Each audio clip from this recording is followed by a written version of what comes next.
Hey guys, this is Ayush and we are going to start the Kubernetes series. So today in this particular video we'll be discussing about the introduction part of the Kubernetes. Like we will be discussing some of the things like what is Kubernetes, why it is used, and some like from where it has came, like all the things we are going to cover in this particular video. So let's start the video. So basically here you can see the title which I have is Introduction to Kubernetes. So actually I have already written some of the points for you to understand it better. So if you will go down and here you will see some of the points I have already mentioned here, like Kubernetes is nothing but the open source container management or the orchestration tool. So we'll discuss it. What is this container management later on this video? And it is also developed by the Google, like the company which everyone knows, Google, and it's written in the language called the Golang. So it is one of the language which is used or which has been used to create this particular thing, that Kubernetes, the tool. And also it is used to manage the containerized application. So if you are watching this video, so it like you might be aware of the containers. What are the containers? What is Docker? How containers is made? Everything like it, like I suppose you know it. If also you don't know, like we will cover it in this video. Okay. And also it is referred as the K8s. Why it is referred at K8? So this is the thing, like you will see between K and S there are the 8 letters. So if you will count that 1, 2, 3, 4, 5, 6, 7, 8. So there are 8 letters between K and S. So that is the reason behind it Kubernetes is referred as K8. So this is one of the reason. So this is the basic overview about the Kubernetes. Okay. So let's move forward and we'll be discussing about the what is this container management and the orchestration tool. Okay. So actually Kubernetes is also one of the container management and the orchestration tool. So it is also one kind of tool which is used to manage the containerized application. Like what it will manage, it will basically it will that deploying that container, scaling, managing, and all those things, it's done by these kind of tools like the Kubernetes. So like in market we have also some of the many different tools. We have like we have Kubernetes as well, we have Docker Swarm, we have Apache, we have OpenShift as well. So there are many tools there in market, but Kubernetes is one of the very like famous tool which you can say like in like, by the way, it's developed by the Google. That's why it's a very fascinating product. Okay, in this DevOps industry. So the point here is the whatever the container is created by the developer. So to manage those containers or those images, we require the Kubernetes. Okay, so this is the reason behind whole thing, like why it came in role. So the answer is simple. It came in role to manage the containerized applications. Later we will see like what is the whole, like how it manages, what are the concepts which is required. Everything we'll cover in this particular video. Okay, so let's move forward. If you will go, I have prepared one chart. Here you will see what Kubernetes is. So Kubernetes is nothing but the container management tool. And what container management tool does, it manages the containerized application, and containerized application where it is available, like the whatever the application which is available on platform like the Docker. Like on the Docker, what happens? Many platforms, sorry, many containers are available there, or the images, we say Docker images are present there. So from there you can access that image and use it in your machine. So if you don't know the concept of the Docker, so let me tell you first about it. What Docker is simply. So what happens whenever a developer, suppose this is a project, okay, a developer is there who creates a project in Python version 2.3, okay, and this project is on machine, sorry. This project is on machine A, and now developer wants to share his project to some other team members, or suppose some other team like testing team. Now the project is going into the testing. So at that time, uh, in the testing machine, in the testing team, their computer is B, and their Python version is 2.9, and here the project comes. So in this, what will happen? In this, the project will not run because the project is made on the version of 2.3. So it might be case like some dependencies may be deprecated in the version of 2.9. So it might case like the project will not work on the tester's machine. That's why Docker came in role to solve the problem, like the a quote which you might have listened, like this code works on my machine but it doesn't work on your machine. So basically to solve this problem, like code works on my machine but not on your, that's why the Docker came in the role. I hope you got it. The point what I'm trying to tell you here. So project 2.3a and 2.9b is there. Okay. So what will happen if we create one thing like the Docker? Suppose I just create one. This is suppose one Docker is Docker container I have created, like the developer created, and in that the version is same 2.3. And what will happen? The second team member, the B, he will also access the same container, and he will also like use the same container. Okay, so in that case both of the team member is using the project with the same configuration. So basically what happens whenever a container is created, so in that case similarly the thing what happens is it basically the whatever whoever is the developer what is does it just what we say add all the dependencies. Okay, dependencies you can you can tell, or you can say all the source codes, whatever the required data or required libraries. Okay, whatever the libraries is required to run the project, everything will be present in that Docker container. So if someone else will run that container, or will run that Docker image, so obviously it will run because it has all the configuration already installed to run it. Okay, I hope this point is clear to you about the Docker. What is a Docker? Okay, so now let me tell you about the containers, like not containers, about the Kubernetes, like how it helps the Kubernetes. So what happens the case, like normally when you will be learning, so you will simply create only one container or two containers max to max. But what happens in the real time basis, the thing is what happens, we create different number of containers. Okay, if you I want to go down, and here is one container. Okay, and here is another container, and here is another container, here is another container. Suppose I have so many containers for a single project. Okay, so let me just create one more like this. Okay, it's fine. Suppose this is the project which have like project. Okay, I have one project here, or one application. You can say, instead of project it's better to call it application. One application is there, and I have so many containers here. Like these are the containers which you can think of. Okay, so these containers are already there, and what Kubernetes will do, Kubernetes will like it will help in deploying all these containers, scheduling, scaling these containers locally, or local on locally, or it can be on cloud. Okay, basically we not we scale in cloud, not locally. Sorry for that. So Kubernetes, what Kubernetes will do, it will basically do deployment of these containers.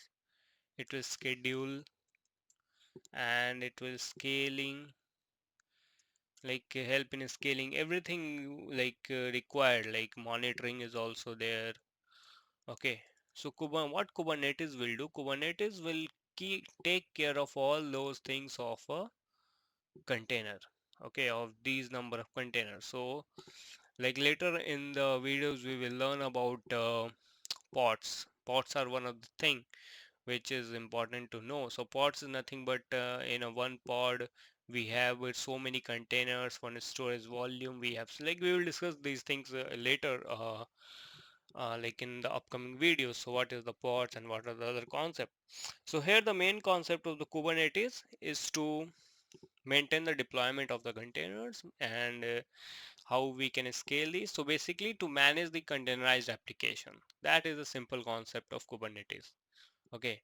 So in this case, suppose I have already told you like so many containers if you have.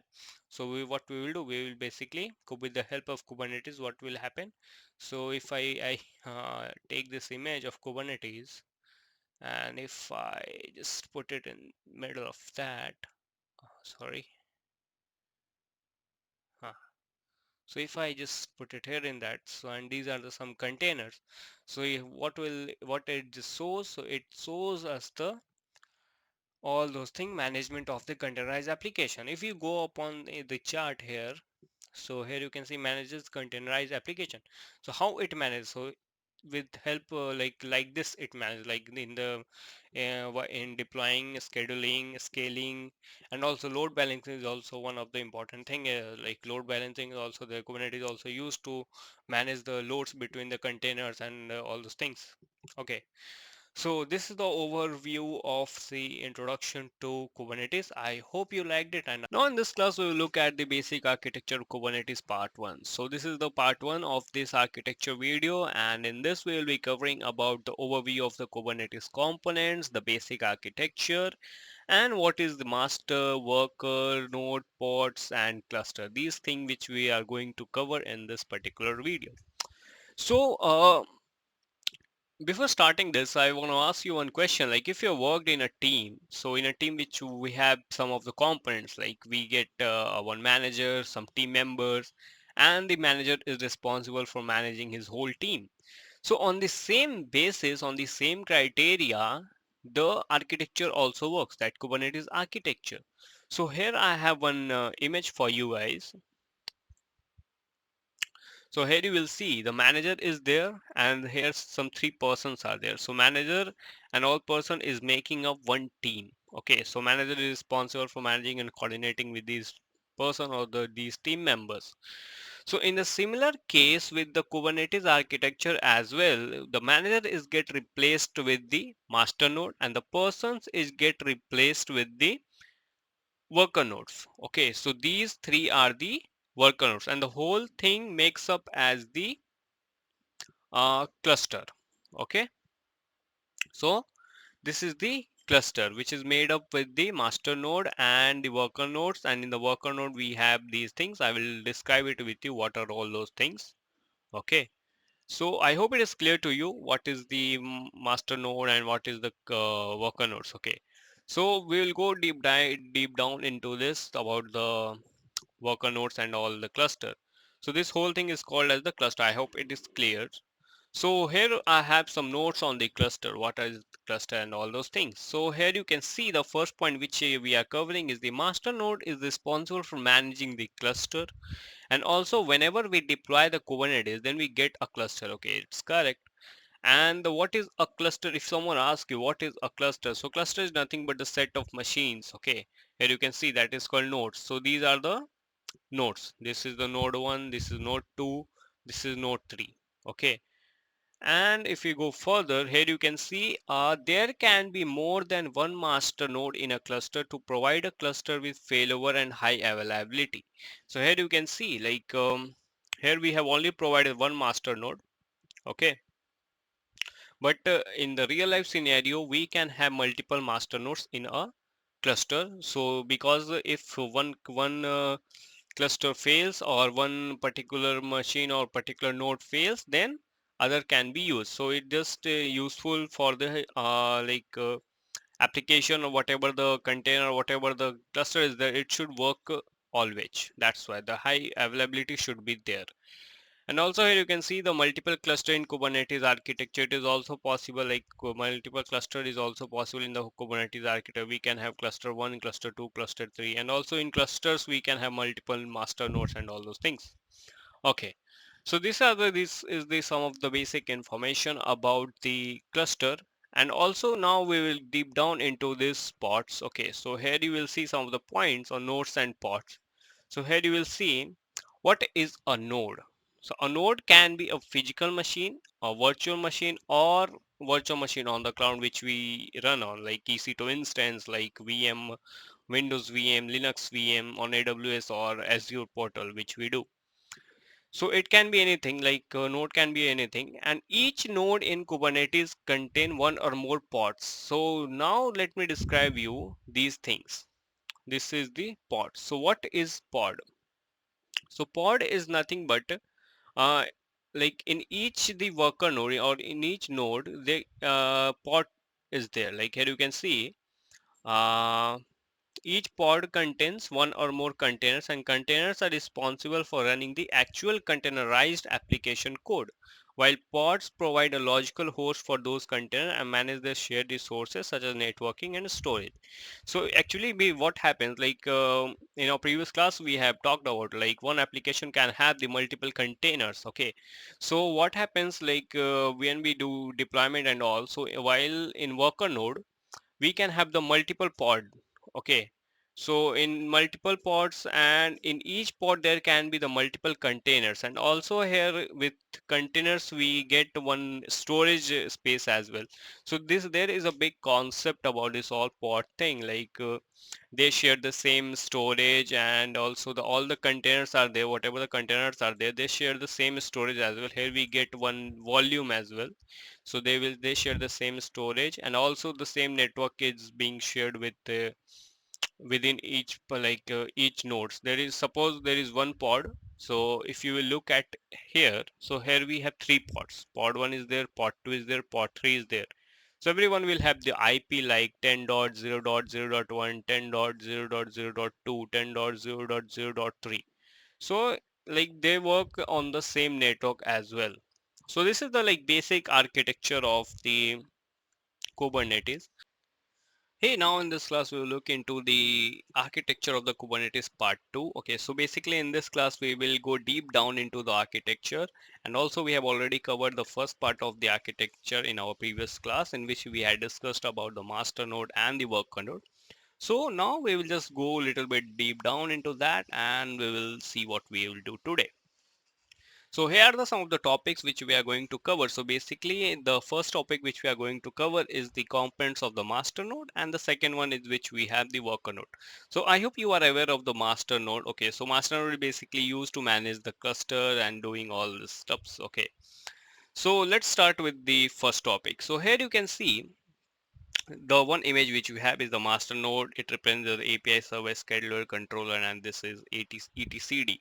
So you might be thinking, what is these all things? Okay, so basically the API server, scheduler, controller, and this etcd is nothing but the components of the master node. Okay, so master node is not the single thing. Like inside that we have four components. So about all these four components which we will discuss in this particular class.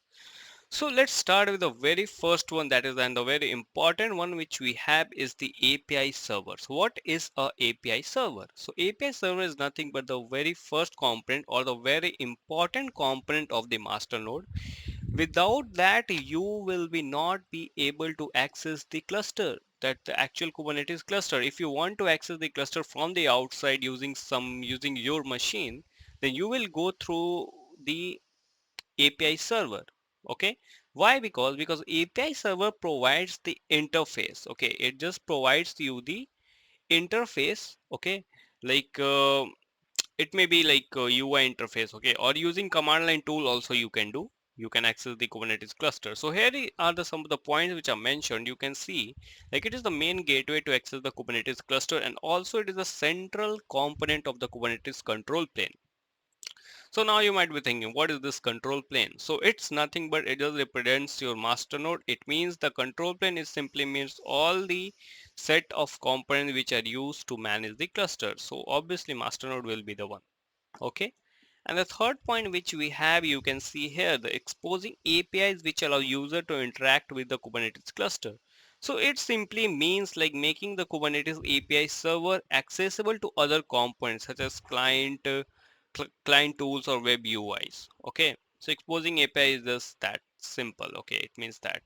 And the tool which we use to access is kubectl or web uis. Okay, it can be used to interact with the api server, and it is also responsible for validating the request. What does this line refers to? It simply means whenever one client will request something from the API server. So it will first validate that request, whether that request is valid or not. Okay. So after validating the request, that request gets approved, and then the client should be able to access that thing or do whatever operation they want to do. Okay. So this is about the API server. I hope you got it. And then next, moving forward, we have another one is scheduler. Okay, so here you can see the scheduler. Scheduler is nothing but, as the name suggests, here you can see a scheduler is nothing but which is used to schedule the pods. Okay, so basically what happens, like here you can see the first point, like responsible for scheduling pods or nodes. What does it mean? It simply means like whenever a new pod is created in Kubernetes, so what happens at that time? A scheduler selects a node for the pod to run on. Okay. So what will happen whenever a new project, whenever a new pod is created, okay, when a new pod is created, and then after that, what will happen? Like it is not like randomly going and work on some particular nodes. So like you have seen in our previous class, here we have discussed like in the worker node we have pods, and in pods we have containers. Okay, so here it's removed actually. So here we have suppose containers. Okay, so what happens, like scheduler, what it does, the role of that is it just checks the what is the requirement of the pod and what are the specification of that pod, and then it decides on which container that pod should run. So that is the main work of that scheduler. Okay, I hope you got it. And also like some of the points is there, like the scheduler obtains the information from the etcd via the API server. So whatever the information should be there about the specification and the configuration, they access it from the etcd. Okay.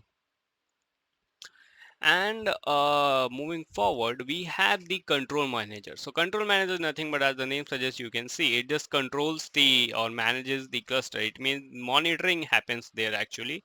So in that we have the kube control manager, which is responsible to inform the node. Like suppose in the cluster, if some node fails, so what should they do? The kube controller just sends the signal to the master node, and then whatever the action should be done, it is performed. Okay. So in Kube Control Manager also we have four controllers. We have like node, replication, service, and endpoint controllers. So these controllers actually work in the work not separately, they work together. Okay, so the node container, all these four containers work together, it's a single unit. So here are the some of the points, like node control what it does. So node control is basically used to monitor the nodes. Suppose if any node fails, then it just sends the report to the master node. And the replication controller is this maintain the current replica count. It means like maintain the current replica count. It means, so the thing is like what happens whenever user creates a pod, or whenever they deploy one pod with a specified number of replicas. So at that time what happens, the replication control ensures that this desired number of replicas is always maintained. Okay, suppose you are a user and you are going to deploy one pod, and at that time you just you also mention that that number of replicas should be there. Suppose you are deployment one pod and you are giving it like three replicas should be there of that pod. Okay, so in that case what should happen, if that replica goes down, like suppose one fails, then replica remains two. So then that replication controller came into the role. It then again try to restart that pod and that replica, and then it maintains. Okay, and the service control is nothing but it just check whether all the services are properly configured or not, and the endpoint control is just to make sure all the endpoints should be accessible and it should be working. So this is about the control manager, and the last one which we have is the etcd or etcad. You can pronounce anything whatever you want.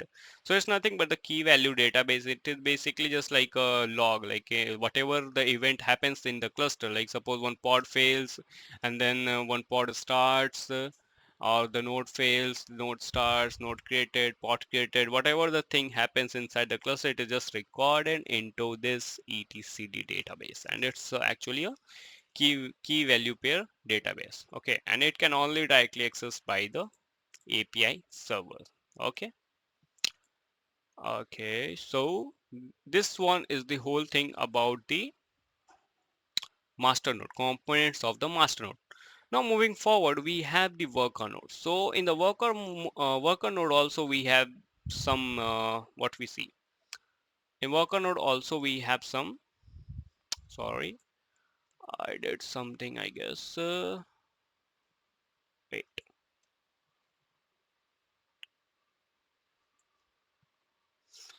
So in worker node we have kubelet and kubeproxy. So these two exist. So we will look into it how this thing actually works. Okay. So kubelet is nothing but like it runs on each worker node. Like this is one particular worker node. Okay.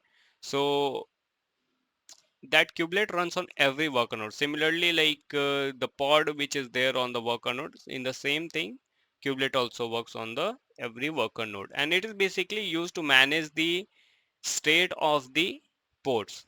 Okay, pods, running pods. Okay, like whether it fails or whether something happens to the pod, it just reports to the master node. Okay, so basically how does this thing work? So it basically works based on this pod specification. Like it is nothing but it is defined in the JSON or YML file, and inside that we get some parameters, like we get the metadata specification and the state. These fields are present inside that JSON or YML file, and based upon that kubelet decides what to do. Okay, so and also it makes sure whether containers with whatever the container which are running inside the pods, like here you can see I have one container. Just suppose you think it like as the container, and this is one pod. So like kubelet make sure like every container should be running always. And we have kubeproxy. So kubeproxy is nothing but it is responsible for managing the networking aspect of cluster and the network configuration and the rules. So suppose networking things like IP addresses, DNS, all those things is managed by the kubeproxy. And the last one which we have is the container runtime. So container runtime is nothing but the software which is responsible for running the container. So actually Kubernetes does not provide the some direct way to run the containerized application. So that's why this container runtime came in the role. So this is basically nothing but the Docker. The Docker is the most famous and the most preferred and the most used containerized app software which we used. Okay, so there will be Docker.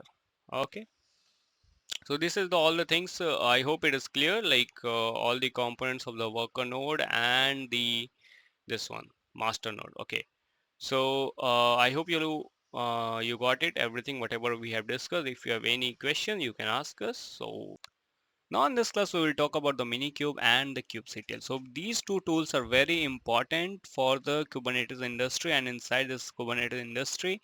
So before starting the introduction of the Minikube, let me tell you about some idea about what exactly happens in the production environment or in the real world. So in the real world, there will be many master nodes and the many worker nodes. Just like here you can see in the picture, we have two master nodes and we have different worker nodes, like three worker nodes we have currently in this scenario. Okay, but it can be more and it can be less as well, but not it will not be easier for us to just create one cluster like these kind of. Suppose like the thing is, the node here refers to what? The node here basically refers to the virtual machine or the physical machine.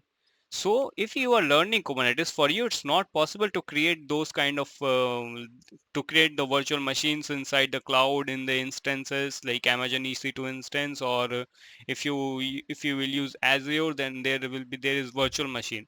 So for you it's not possible to do all those things and create one cluster and everything. Okay, So that's why for the testing purpose and the learning purpose, Minikube came in the role.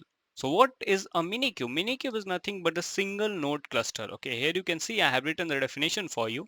It's a one node cluster where the master process and worker process both will work on a single machine. So here the single machine means on your particular system. Suppose if you want to if you're learning on your Windows PC, then there will be you will install the Minikube and then you are good to go to learn about the Kubernetes. Okay. So here in the Minikube, we are getting this master process, worker process, and also one benefit is that you get Docker pre-installed with that. Okay. So when you will install Minikube, then you will get Docker pre-installed with that. Okay. So also the thing is like for using the Minikube, you should have the virtualization enabled. Okay, it's like compulsory to work virtualization should be enabled. Okay, and also let's see the how actually it works. So suppose this is your host OS can be your Mac or Windows or the Linux. Okay, and then in that there will be VM, and after that there will be the Minikube. Okay, on that we will install the Minikube. Okay, so this is the overall idea about the Minikube. Okay, so and now let's see about the kubectl. So kubectl, as you are aware, it's nothing but the one of the command line tool which is used to manage the cluster. Okay, so this is the like basic definition of the kubectl. So in our upcoming class, we will install the Minikube and all those kubectl in different OS. Okay, so I hope you got it. If you have any query, you can ask us.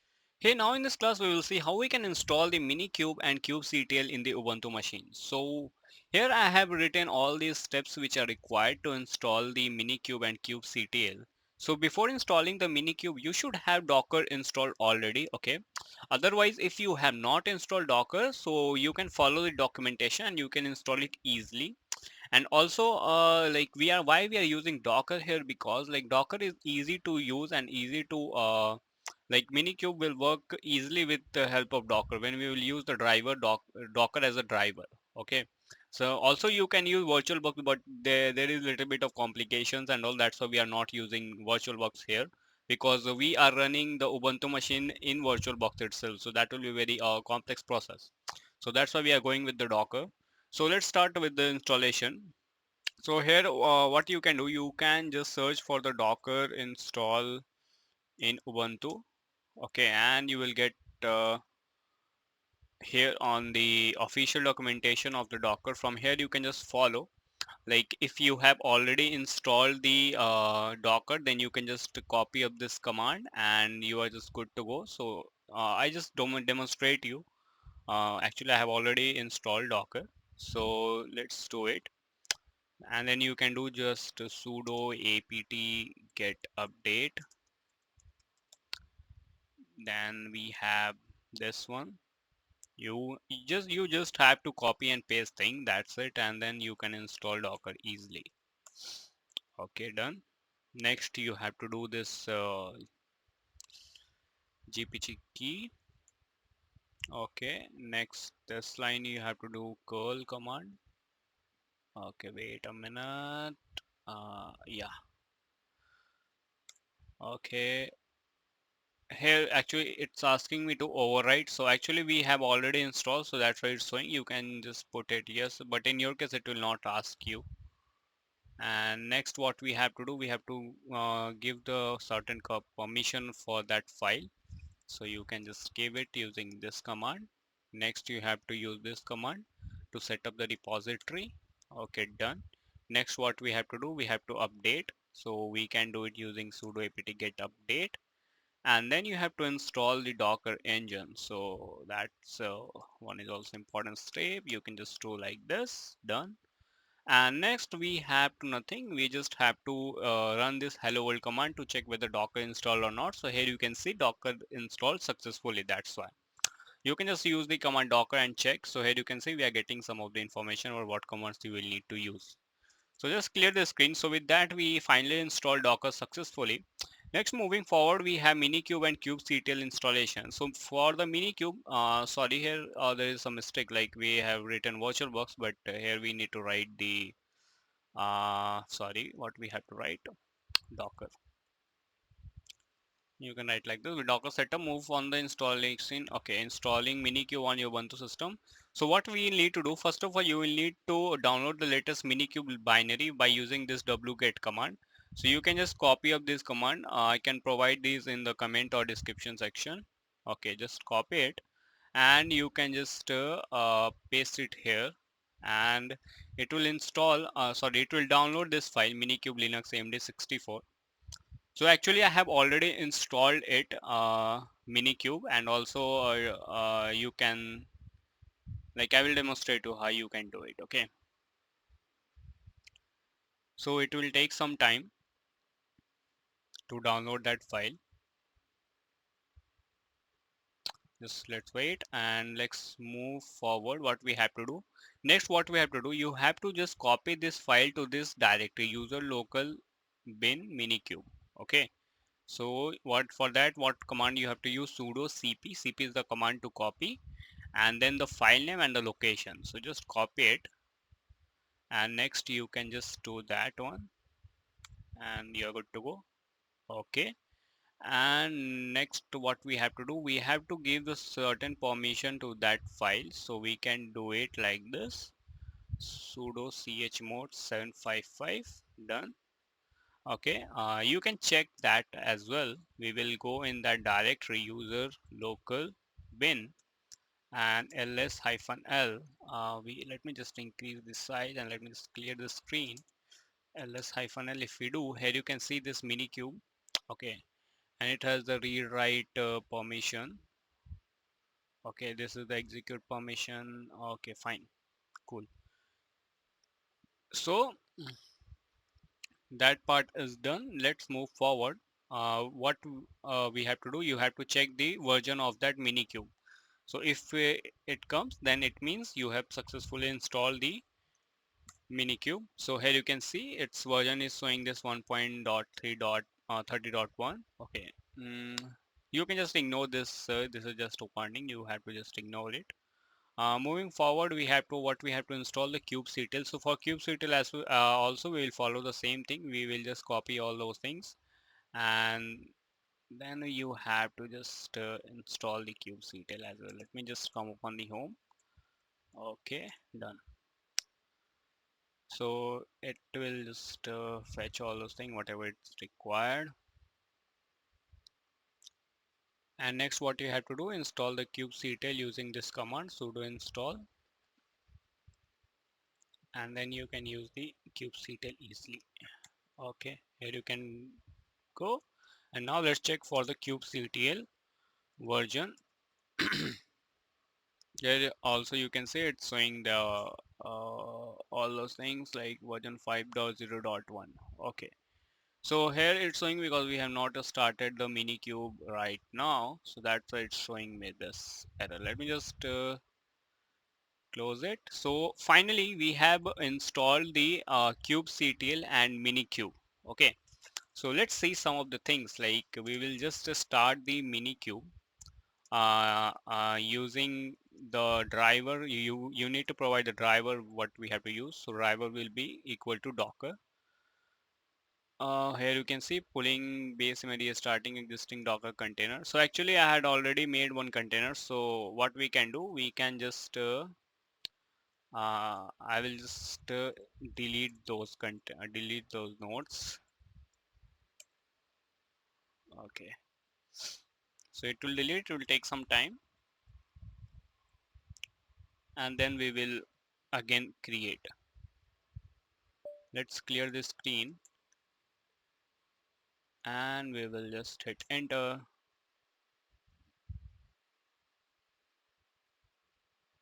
So it will create. So keep in mind you should have two CPUs enabled, like in the system setting of your what we say, when you will go in the settings, and here you can see in the system, you can see in the processor tab you should have more than two CPUs, like three CPUs.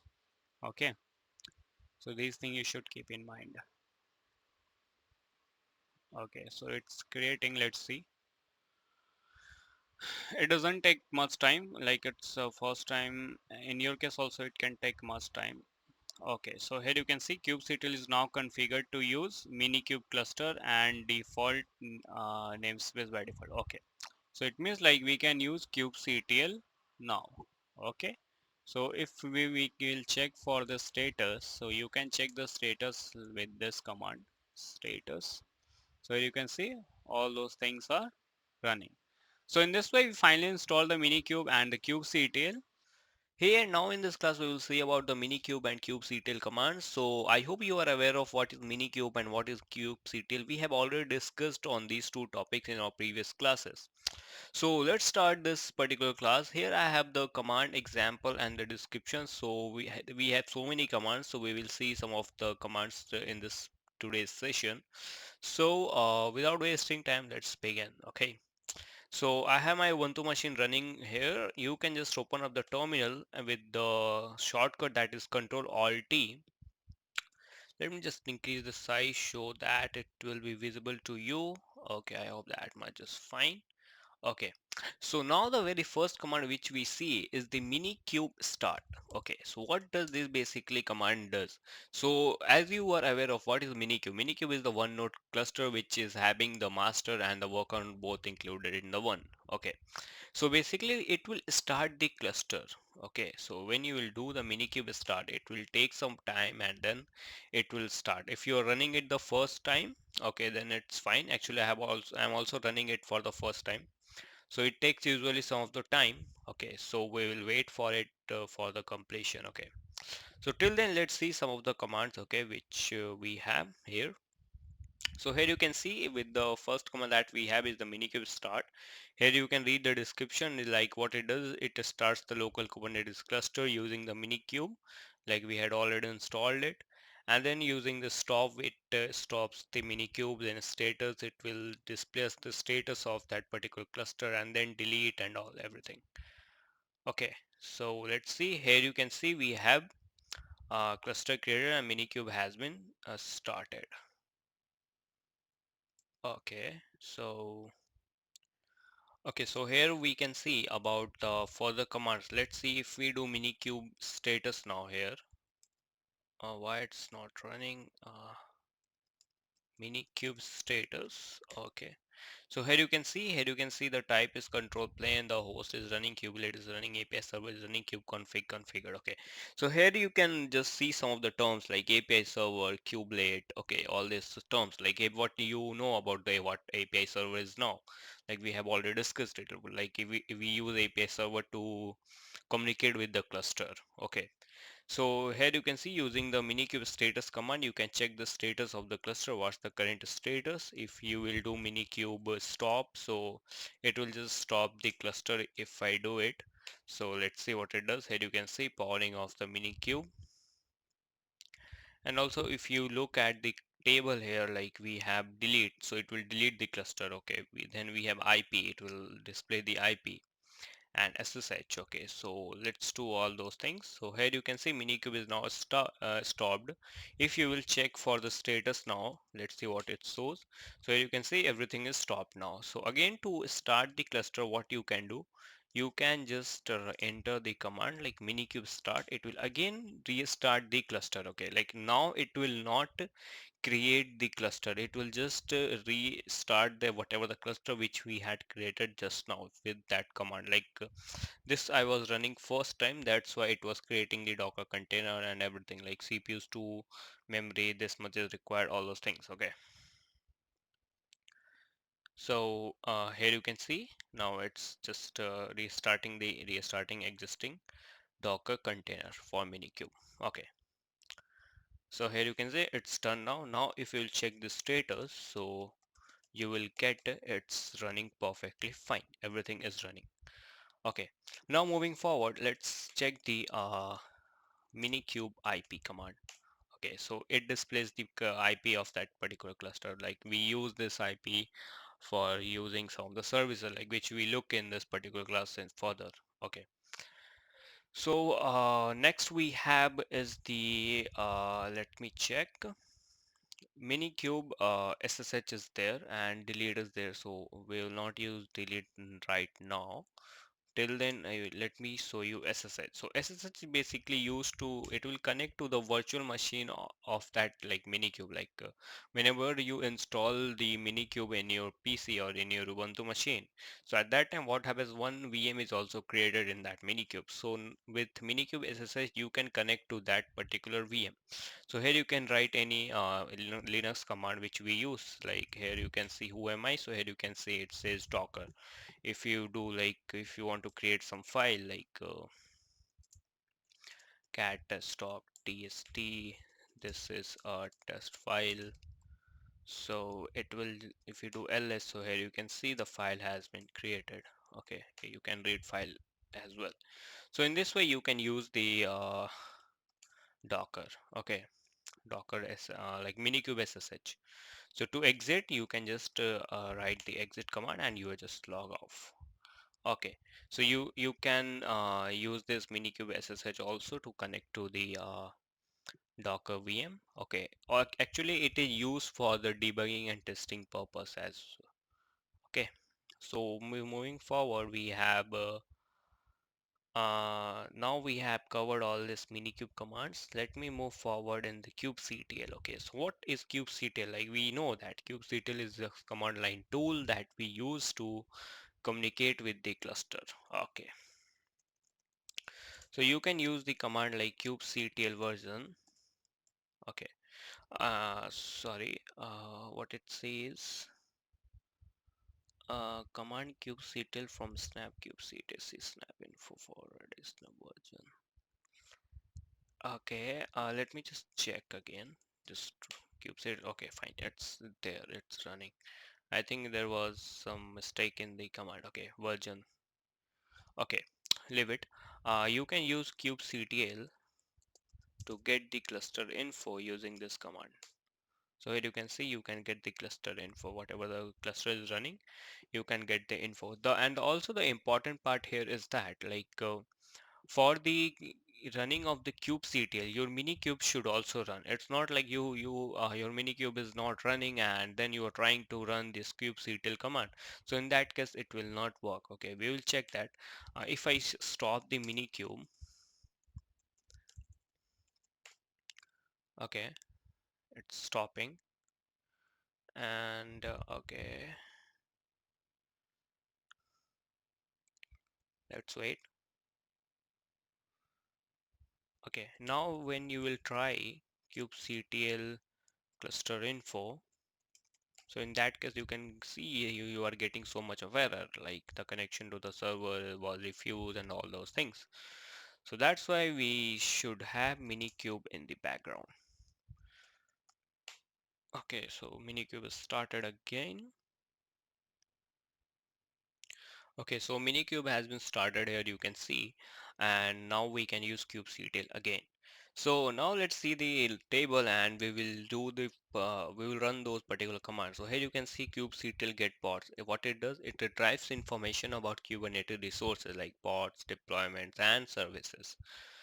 Okay, so here you can see many things we have. Okay, also we have this create command. Okay, so it just creates the new deployment for nginx web server. So what we will do, we will do this one. So how we can do it, so for that we have to just this clear the screen and let's run the command like kubectl create, and then we have the what we want to create, what service we want to create, deployment, and then we can just write the name, like we can write the deployment name as the nginx and the image which we want to use, like we want to image as nginx.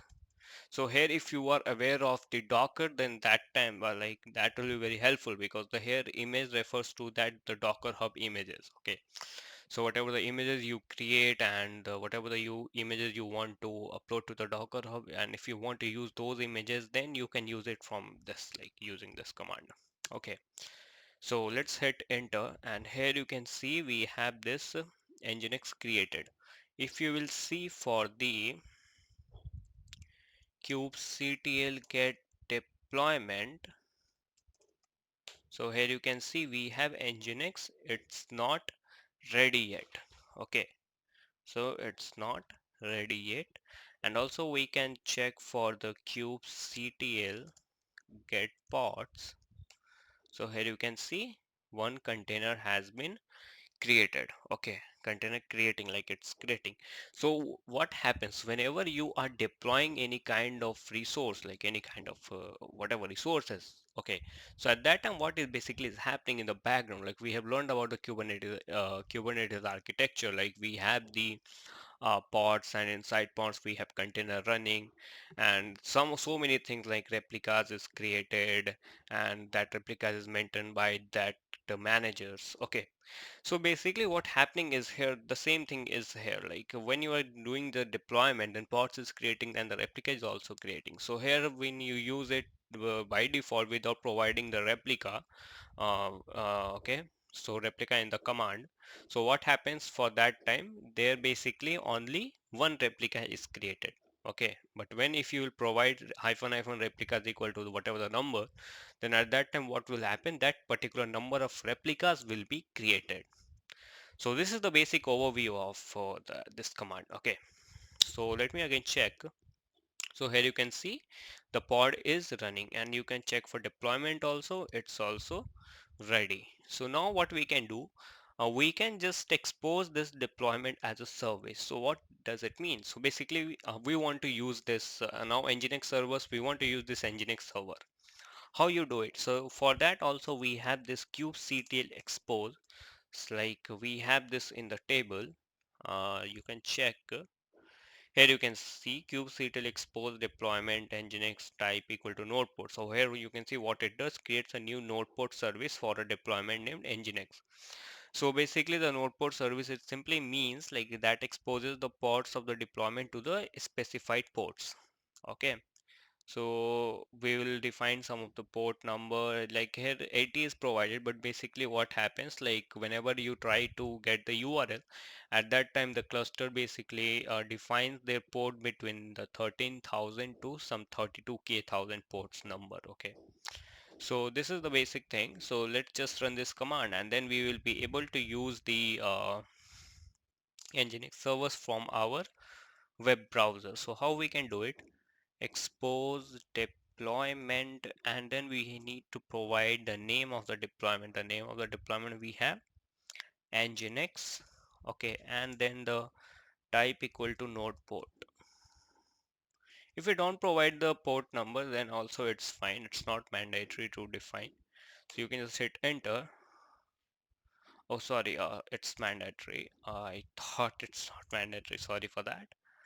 Okay, we define some port equal to 80. Okay, now service is exposed, and now you can check for the kubectl get services.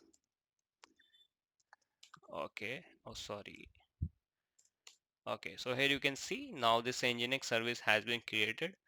Okay, and here port you can see this one. Okay, 80 3543, all these things.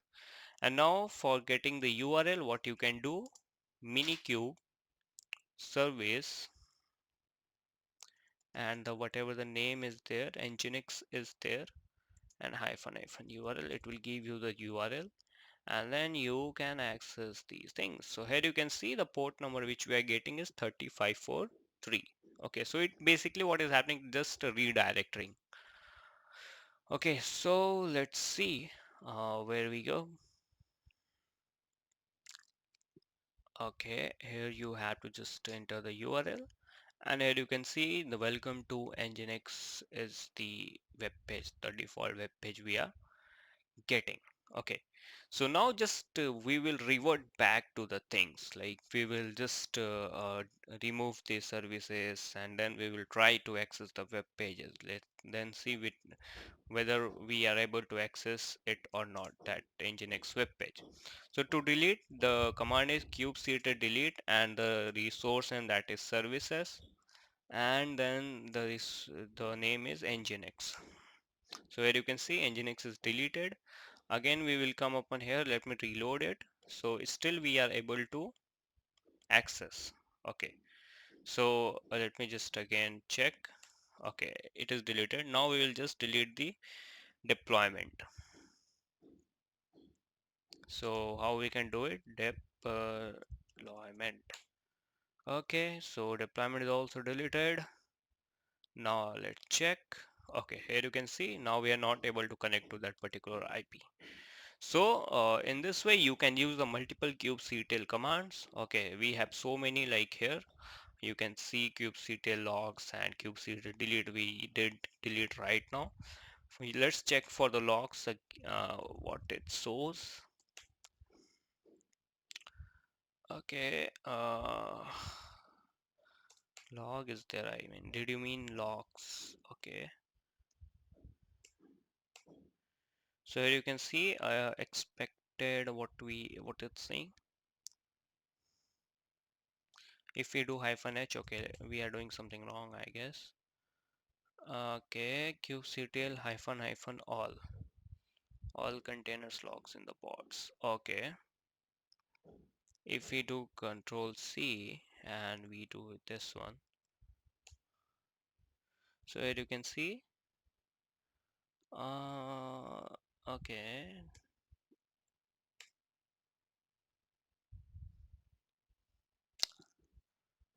okay, let's see some of them, like what we have here, hyphen C.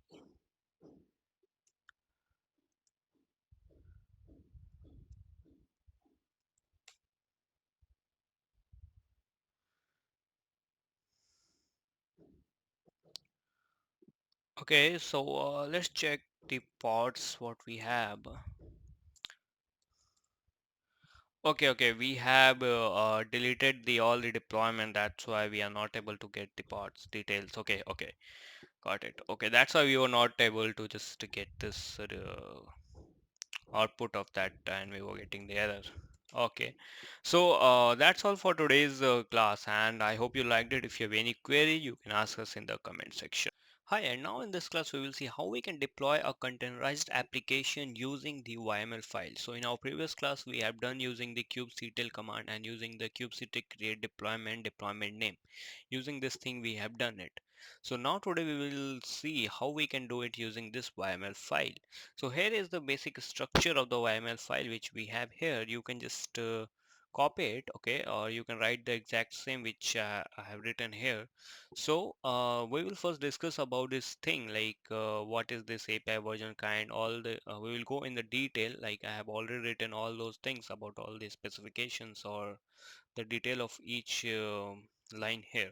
So let's start with the first line here which we have is the API version. So here you can see the API version. So it simply defines the what version of kubectl you want to use. Like if you will do the kubectl version command, then you will get the version of client and server. So there you will get some one dot something something. Okay, so therefore we are using version 1 here. Okay, and simply the kind simply means like what type of deployment you want to do. Means sometimes we create some service, so here we are just defining what we are going to do. So here we are defining like we are going to do a deployment, so here that's why we are using here deployment. And the metadata, and inside metadata we have this name, so we need to just provide the name of the deployment. We can give it anything like nginx or something like whatever you want. And then we define some specifications, like in that we have some replicas. So by default when you do it with the kubectl command, that time what happens, only by default one replica is created, but with the deployment file you can give any number, or like it's all upon you how much replicas you want. So this is about the specification, and here is all the details about the whatever the fields which we have. So here you can see about the selector. So what does it, this field specifies how to select the pods, like how the pods will be selected by the node, all those things. And the template is here we have, so they define the pod template and their metadata, and again a specification of the pod. So basically like what container will be used. So by default what happens, like from the docker hub we choose the image, so we need to provide some information of that as well, like which image should be chosen. So here you can see like in the container we have the name should be nginx, and the image which we are using is nginx, and the latest, what is the latest here? So latest is nothing but the latest tag which is used while when you fetch some image from the Docker hub, so there you will see like whether that image is which version of image is it. So if you will use latest tag, then by default what happens, like you get the latest image. So this is the overall like description of this YML file. So I have already created in my machine. So here I will come upon here and just enter the password in this Ubuntu machine, and you can just hit Control Alt T to increase the to open up the terminal. And here I hope it's visible to you. What I can do, I will just show you the nginx, that file which I have. So here you can see it's the same as which I showed you there. So it's same, you can just write as it is. Okay, so now we will see what is the command basically we use to just create the deployment with the YML file. So here you will see like we have this command kubectl create -f, and after -f we will provide the path of the YML file. So currently here if you will see, so I am in the like this in this directory, like it's the home directory you can say, and here I have this file. Okay, so what I can do, I can just enter kubectl create -f nginx and hit enter, and you will see here we have got the output as the this deployment has been created. To check what you can do, you can just enter the command kubectl get deployments, and sorry, there is some mistake in the spelling, deployments. Okay, fine. So here you can see the deployment we have, and red is 2 by 3, and let me check again. So okay, here you can see all the deployments are ready. So in this way you can just create the deployment using the YML file. Okay, now let me just start this service. Okay, so how we start the service, this is simple. So it's basically using this expose. So how we will do it, using kubectl expose, and then we will just provide the name or like the whatever is this kind is the deployment, and the whatever the name is here we have nginx ng let me check again the deployment. Okay, here we have, let me just copy it. You can do just copy using control shift C and control shift V to paste, and then you need to provide the type is hyphen type equal to node port. This thing we have discussed in our previous class. Okay, if you're not watched, you can watch it. And we define the port equal to 80. So here the thing is basically why we use this expose. The reason behind this is like by default whatever the pod is there, that is only accessible by its internal IP address. Okay, that within the cluster. So when we want to use outside of that cluster, like in our web browser, so for that we just use this expose, and we define then ports and all. So let's hit enter, and the service is created. You can just check using kubectl get services, and here we have the nginx deployment. Okay, and internal IP and external IP is none. To get the external IP, what we do, so we do just a mini cube service and the nginx deployment, and you just need to pass the hyphen URL. And here we have got the URL. You can just copy this and you can just paste it here.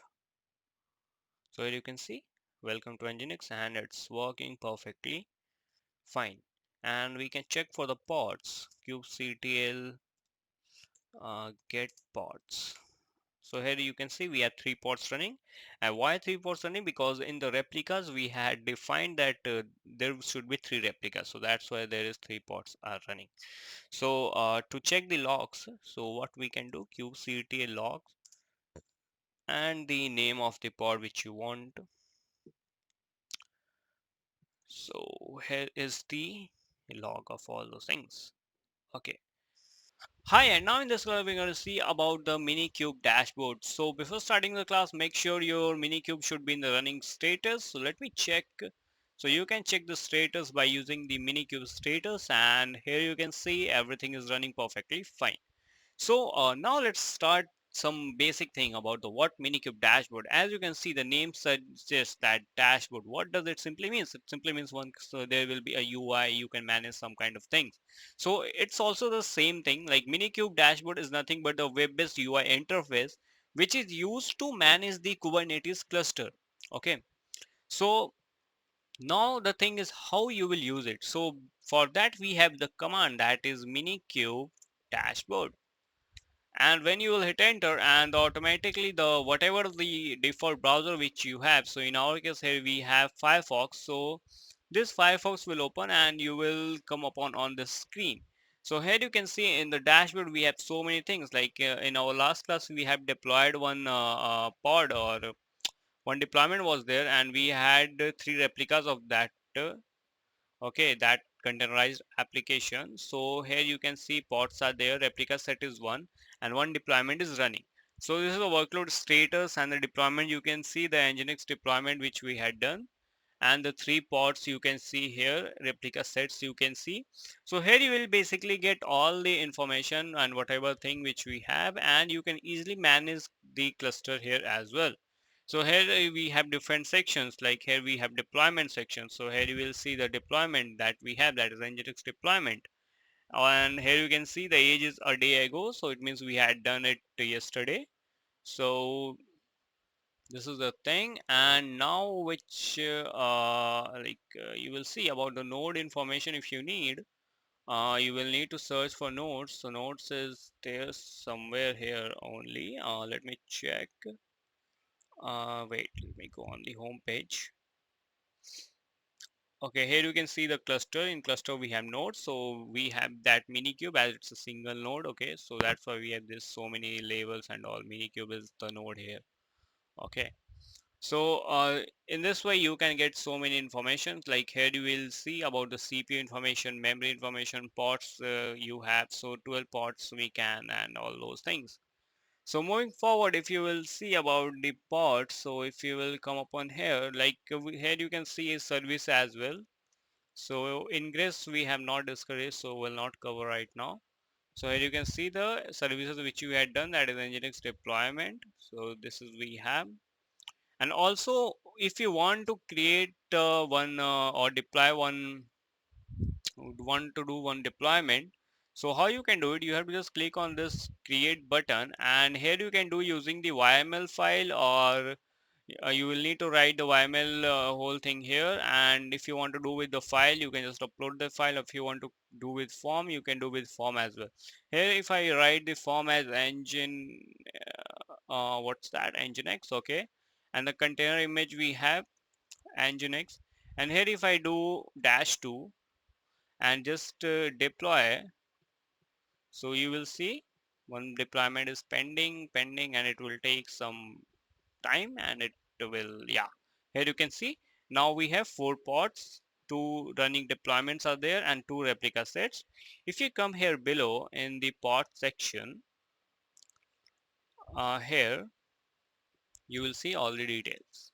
Okay, so this one is the one pod which just created. So because tag is not here, like in our previous class we had used tagged nginx and letters, so that's why it's like that. Hi, and now in this class we will see how we can manage the pods. So as in our previous classes we have shown, like when we were deploying some application or some containerized application, so at that time pods were also created, like we were defining how many replicas are needed, all those things like in the deployment.yml file. So now what we are going to do today, we will basically manage all the pods, how we can do it, and we will see what are the commands which we can use. So let's start. Make sure your minikube should be in the running stage. So let me just check the status, minikube status. By using this command you can check the status of minikubes, and here you can say it's perfectly running fine. Okay, so the first thing which we will do right now is we will just create one new pod. So there are two ways. One is using the command line, and other way is using the YML file. So the very first and simple method is using the command line. So how we can do it, just use kubectl run command, and then you need to give the pod name. So here I will give the pod name as nginx-3, and then the image which you will need to provide is this nginx, and it will create one pod. So In this way you can create the pod. And also the other way which we have to create the pod is uh, using YML file. But before that, let's check how like how many pods are there we have. So to check that, we have one separate command, that is kubectl get pods. So with this you can check how many pods we have. So here you can see the pod name which we defined just now is, that is nginx 3, and here you can see it's in running stage. Okay, so with this you can check the how many pods we have. These three pods are from the previous classes, and these two also. Okay, this nginx 2 is also from the previous class, and this one just right now which we created. Okay, cool. So now the next thing which we'll do here is how we can just create the YML file, and using that how you can create one pod. So it just similar to the previous class which we had done with the deployment with the YML file. So what you can do, you can just create one pod spec.yml. Okay, and inside that you will need to write the YML code. So how you can do it, it's very simple. The first thing which you need to define is the API version. So you can do like this, API version colon, and just give one space and version 1. This one is done, and you need to define the kind. It means what type of object is that, whether it's a pod or it's a deployment. So here you can just write the pod. Next we have some metadata, like we will define the name of the, what do we say, we define the name of the pod. So the name we can define as the nginx dash 4. Moving forward, we need to define the specifications of the pod, like containers specifications. So there will be containers, and inside containers we can have the name of the container. The name I will give the here as nginx dash 4. Okay, this is the container name. And next we have image. So the image, what we will do, image we will be using this one same, like this. Okay, nginx is the image. Next we have to provide the ports. Okay, so for ports also the same we have. You can do define the port like this, container port, and the port will be 80. Okay, so now it's done. Like now what the thing is, here you are defining one container. Okay, and it's one. Again, if you want to define some other containers, you can just copy this thing and you can paste it here. Okay, like this is just array. Okay, so here you can just write some other images and all. Okay, so in this way you can just define multiple containers in a single pod. Okay, so now I just save this file, and what I do, let me just reduce its size, let me just close it. Okay, fine. So now what the thing is, how you will create with the YML files. So the command for it is kubectl create hyphen f, and the name of the file, that is podspec.yml, and here you can see nginx 4 is created. Now when I do the kubectl get pods, so here you will see we have nginx 4. Okay, so in this way you can just create the pods, okay, using the command line or using the YML file. So it's that simple. So now if you want to check the log of some pod, so how you can do it, you have to just use kubectl logs and the name of the pod which you want to check. So I want to check nginx dash 4, and okay, we have written some spelling mistake. Okay, fine. Okay, so here you can see this is the whole log of that particular uh, pod.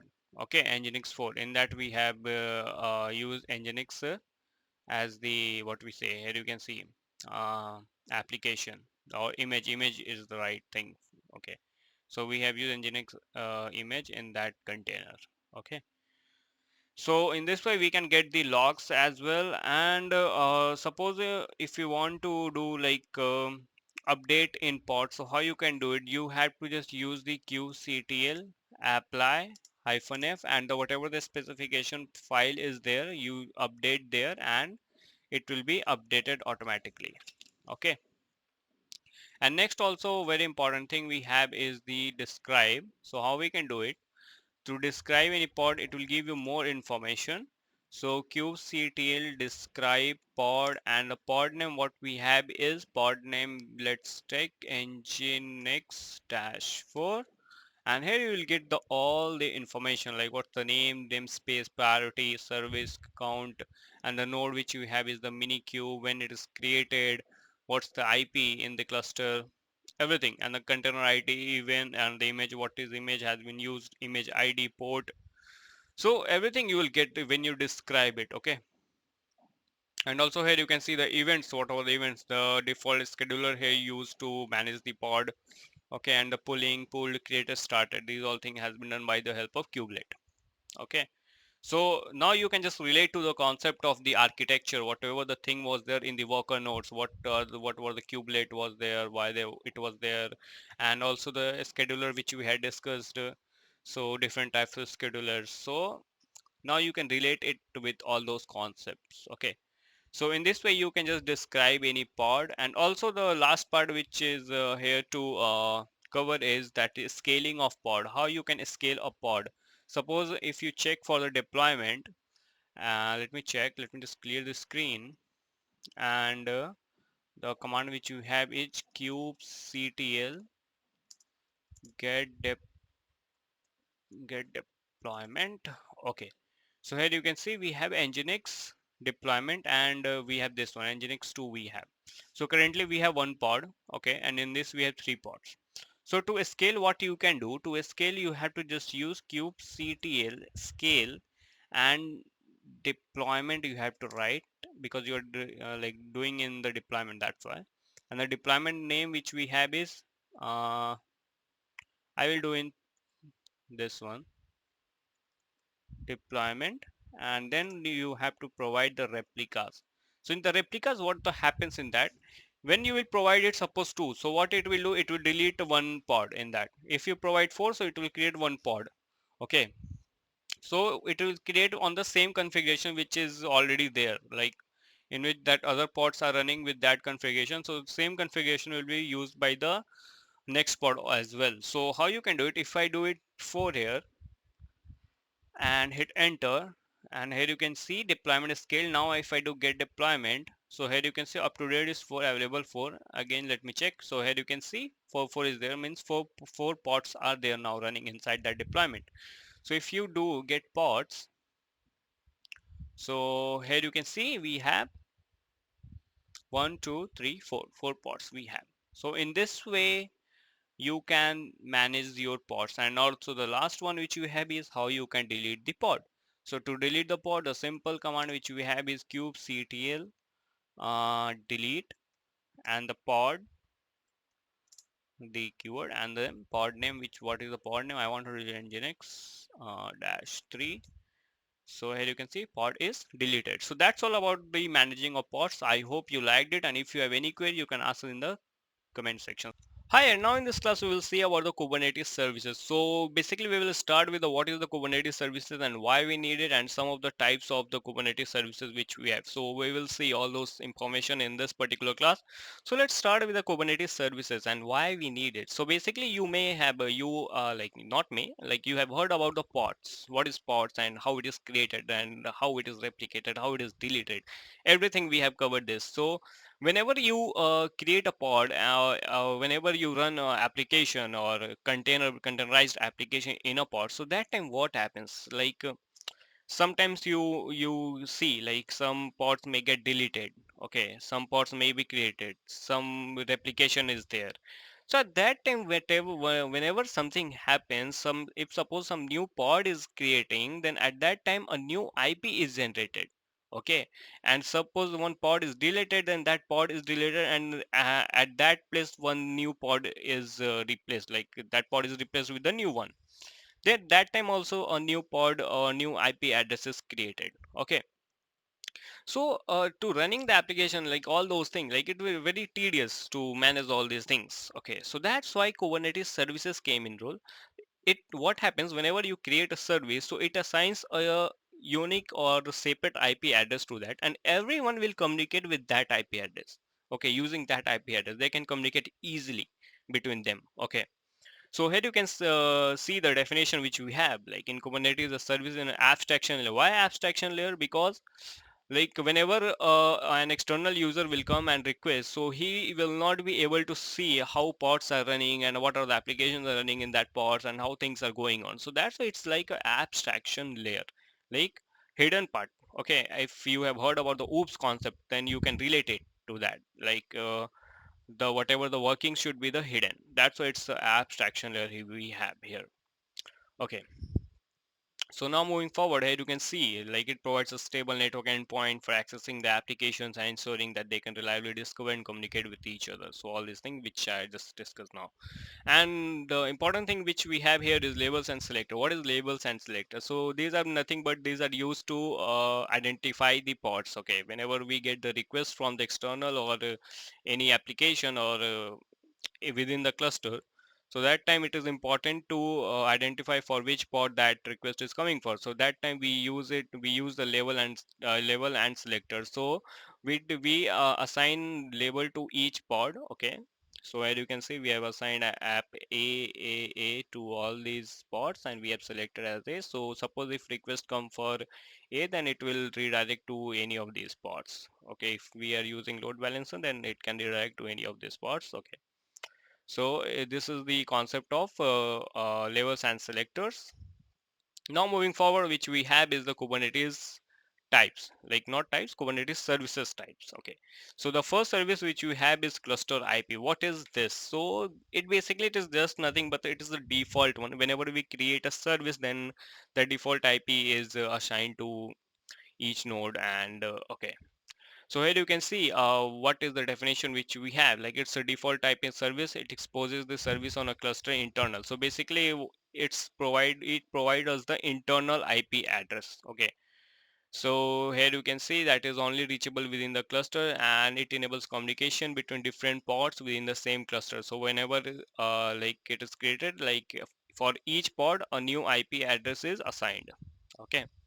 So here you can see an example. If we have like an example could be a database service that should only be accessed by other services within the cluster. Okay. So this is about the cluster IP. Moving forward, which we have is a node port. So what is node port? Node port is very important, very important.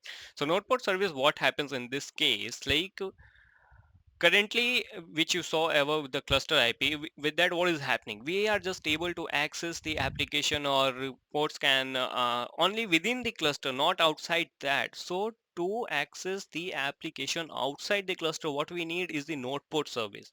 So with this you can simply access the application from your browser. Okay, so here how things are working. Suppose this is the in a cluster we have some nodes, and it assigns the some ports to that particular all the nodes. Okay, and based on that labels and selector, whenever the traffic comes to that port, that node, so it can just based on the nodes sorry, based on labels and selector, it just redirects the traffic to that particular application. So here you can see read all these things about. And also one more important thing here we have, that is for the nodes, for the ports which we have, that only port which can be assigned is between the 30,000 to 32,767. That is the range in which only the ports can be assigned. Okay, so this was about the node port. And the next one which we have, that is the basic one, that is the load balancer, which everyone is aware of. Maybe like load balancer is nothing but it is basically used to manage the load. Suppose there are so many traffic, suppose so many traffic, like usually you have 1000 traffic. Okay, but suddenly it increases to 1500. So at that time what will happen, at that time it will just redirect the load to different applications. Okay, like suppose pod 1 is handling 500 users, this one is handling 500, this one is handling 500 users. Okay, or this one is handling 200 and this one is 100 handling 600. Then in that case, this is on this server or on this pod there is low load. Okay, so then what happened, the load balance will just transfer that load to this particular pod. Okay, you can just read this definition what we have here. Like this service type assigns an external IP address to the service. It distributes the incoming traffic across multiple nodes. Okay, that the thing which we have covered. Like here you can see, for instance, if you have a web application, a load balancer service can distribute the incoming web request across multiple pods running the application. So with that load balancer, we will have the feature of scalability and redundancy.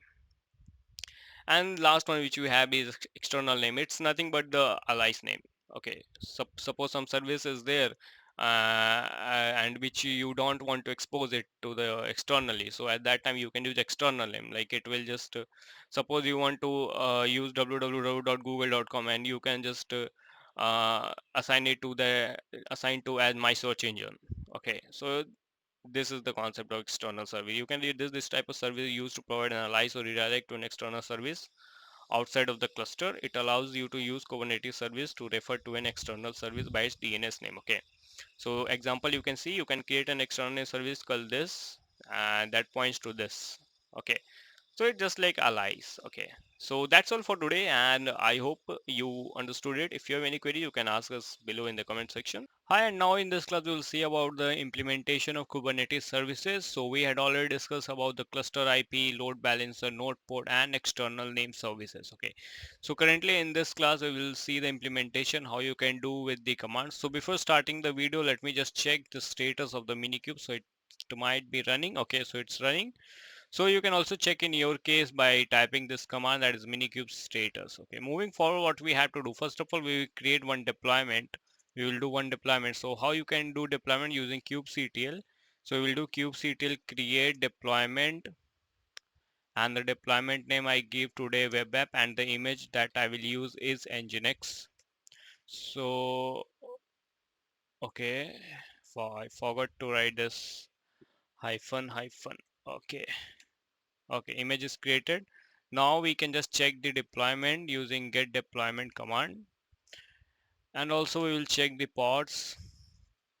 So here you can see web app pod is has been created, like one is running, so only one pod has been created for that single deployment. Okay, so now moving forward, what we have to do today is I will first show you one picture. So here you can see that I have these four service types and what services we can expose to the outside world. So as you know, cluster IP we cannot, node port yes we can do, and load balancer we can do, external name also we can't do. Okay, so let's see how we have to do. So the first thing which we do is that is cluster IP. So as you know about the cluster IP, it's created by the default. Okay, so now first of all we will check what are the services we have already.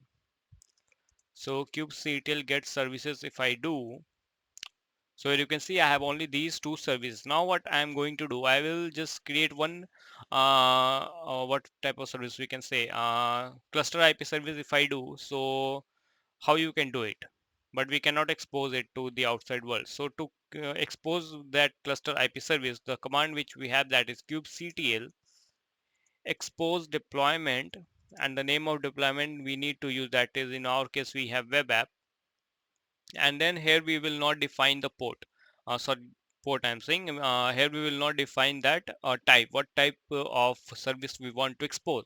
So if you will not define it, so by default it's cluster IP. Okay, so if I do it, so let's check again the get services. So here you can see the type which we have, that is cluster IP. Okay, so this is the cluster IP, the type which has been created. Okay, that service. Now in the cluster, like if there are some other ports as well, then they can communicate to using this IP. Okay, so now moving forward, we have that is node port. Okay, so what we can do with that, okay, and how we will do it. So let me just clear the screen, and again I will be using the same command, but here instead of uh, like we will add one more flag, that is hyphen hyphen type, and here we need to define the type is node port. Okay, so here the type will be node port, and if I will do hit enter, then what that service is be, that service will be created. Okay, so here let me tell you something, like here the port which you are seeing here, that is port equal to 80, it means like you are that your application, whatever the application is running, that is running on that port number. That is like here in our case, that is nginx. So nginx basically runs on port 80. So that's why we are defining here that our application is basically running on port 80 in the pods or the container. Okay, and here we are defining the node port service. So what will happen for the node port, we get the ports assigned between 30,000 to 30,000 32,667. Okay, so between these two, that port will be assigned. So if I do hit enter, so here you can see web already exists. Okay, no problem. So what we can do here, I will just use dash and I will write a node port. Okay, so okay, sorry. Expose deployment web app. Okay, yeah, I forgot one thing. See, we need to provide that hyphen hyphen name equal to web app hyphen node port. And here you can see service exposed. And if I do get services, so here you will see web app node port. Okay, so here you can see that type is node port and the name of this service is this web app node port. So now what we can do here, now we can just check the what URL has been assigned to that. Like, because of node port service, we can access this outside the world. It means we can access it using our browsers. What are the URLs? How you will check the URL, and what is the IP address? All these things, how you will check it. So here you can see the first which we have, that is port number, is this one they have assigned, that is 32,249. Okay, so now what we can do, actually this is we are doing in minikube. So in minikube we can check the IP address using this minikube IP.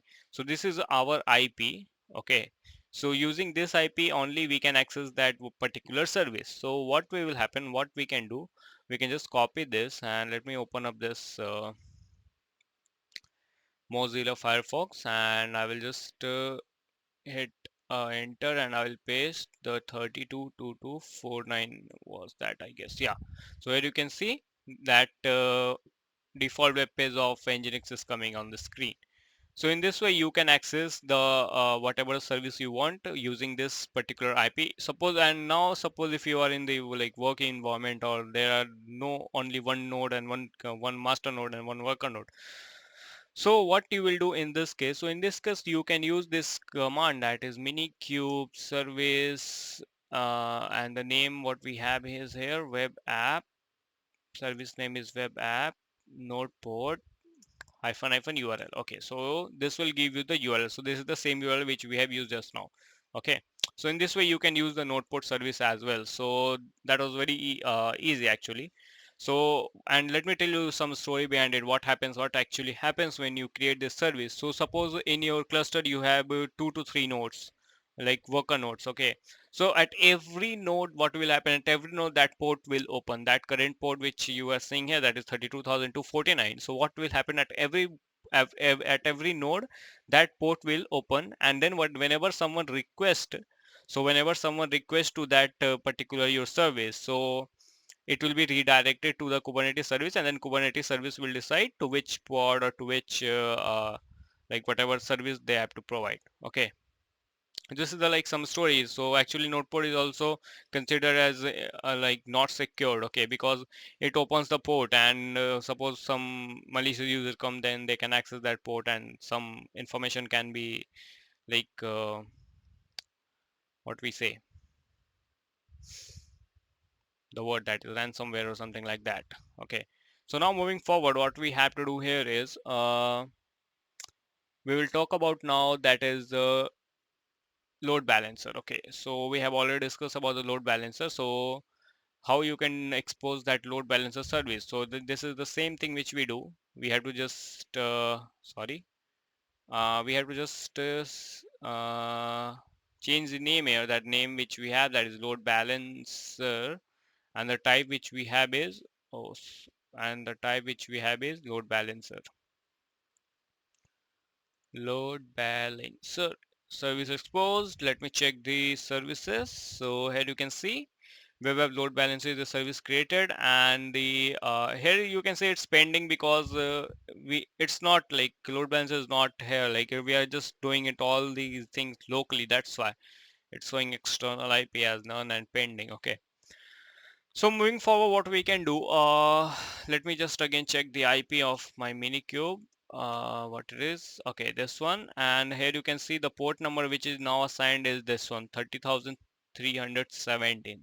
So if I will do this, change the port number, then also what we can do, it will just come on this screen as well. Why this? Because like we are accessing this on this particular port, but our whatever the thing is, it is redirecting to that particular pod which is running this service. So that's why it's happening because of Kubernetes service.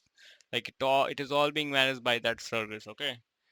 So now the last one which we have, that is external name. So let's see how we can do it. So what we can do here. So for the external name, what we do basically, we cannot directly like do here because we are doing in this what we say in Minikube. So as it's locally, we cannot do, and we cannot expose to that outside world as well. So I have a file which I have created already. So here you will see if test.yml. So here you can see how you can just create that particular service to that external name, exposed to that external name. So here you can see in the place of name, you can write that whatever name you want. Okay, like whatever the name.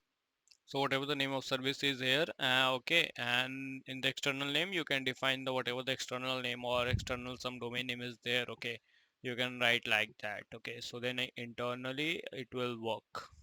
Okay, so to implement that, you can just use this command. Okay, so in this way that external name service will also be exposed. So that's all for today's, and I hope you like this, and if you have any queries, you can ask us in the comment section. So thank you for watching, and I'll meet you in the next video. Thank you.